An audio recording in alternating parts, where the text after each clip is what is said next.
Hello friend, સ્વાગત છે તમારું મારી યુટ્યુબ ચેનલમાં। તો આજે આપણે બનાવીશું હેલ્ધી અને ટેસ્ટી એવો મુખવાસ। તો આજના મુખવાસમાં આપણે કાળા તલ લીધેલા છે અને કાળા તલને મેં ખાલી મીઠાવાળા કરી અને 10 મિનિટ પંખા નીચે રાખી અને સૂકવી દીધા હતા। તો કાળા તલ શેકાતા ઝાઝી વાર નથી લાગતી। પછી મેં વરિયાળી લીધી છે અને વરિયાળીને પણ એ જ રીતે મેં મીઠાવાળી જ ખાલી કરી અને પંખા નીચે રાખી અને સૂકવી લીધી હતી। તેને પણ મેં હળદરનું કોટિંગ નથી કરેલું। ત્યાર પછી મેં અજમા લીધા છે। અજમામાં પણ મેં મીઠું જ લગાડેલું છે। મારે ઓરિજિનલ કલર જ બધાનો રાખવો હતો એટલે મેં તેમાં કોઈમાં હળદર મિક્સ કરી નથી। એટલે મેં તેને પણ મીઠું લગાડી 10 મિનિટ પંખા નીચે રાખી અને સૂકવી લીધા હતા। તો અજમા પણ મારા સરસ સુકાઈ ગયા હતા અને એને પણ શેકાતા 10 જ મિનિટ થઈ હતી। તો અજમા પણ મારા સરસ મજાના શેકાઈ ગયા છે। એટલે ત્યાર પછીનું ઇન્ગ્રીડિયન્ટ્સ છે આપણે અળસી। તો અળસીના ફાયદા તો તમે જાણો જ છો કે અળસી કેટલી ખાવામાં ગુણકારી છે। તો અળસીને પણ મેં મીઠું અને લીંબુના રસથી કોટ કરેલું હતું। તેને પણ મેં 10 મિનિટ પંખા નીચે રાખી અને સરસ મજાની કોરી કરી લીધી હતી। અળસી સરસ સુકાઈ ગઈ પછી મેં એને શેકી હતી। તો એને શેકાતા મારે વધીને 10 જ મિનિટ થઈ છે। અળસી સરસ મજાની શેકાઈ ગઈ, સરસ ફૂટી ગયા અળસીના દાણા। પછી મેં તેને કાઢી અને ઠંડી થવા માટે સાઈડમાં રાખી દીધી હતી। અને ત્યાર પછી હવે આપણે એમાં લઈશું સુવાદાણા।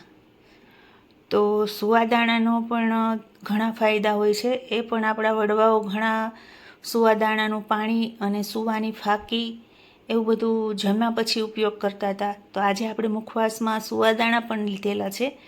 સુવાદાણા ખાવાથી ઘણા ફાયદા થાય છે। સુવાદાણાને પણ મેં ખાલી મીઠાવાળા જ કરેલા અને 5-10 મિનિટ પંખા નીચે રાખી અને તેને પણ મેં કોરા કરી લીધા છે। અને એને શેકાતા પણ મારે 10 જ મિનિટ થઈ હતી। એટલે સુવાદાણા સરસ મજાના શેકાઈ ગયા છે। અને ત્યાર પછી આપણે લીધી છે ધાણા દાળ।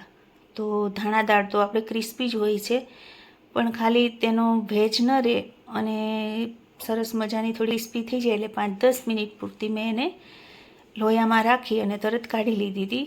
હવે આપણે લીધેલા છે સફેદ તલ। તો સફેદ તલમાં મેં અડધાને હળદર લગાડેલી છે અને અડધા તલને મેં સફેદ રાખ્યા હતા। તો સફેદ, પીળા અને કાળા ત્રણેય તલનો સરસ મસ્ત મુખવાસ દેખાય એટલા માટે મેં અડધાને હળદર આપેલી છે, અડધા સફેદ રાખેલા છે। તો તલ પણ શેકાય સરસ મજાના। તલ મેં ટાઈમે જ હળદર મીઠું આપેલું હતું એટલે બહુ સુકાણા ન હતા, પણ તોય તેને શેકાતા બહુ ઝાઝો સમય લાગ્યો ન હતો।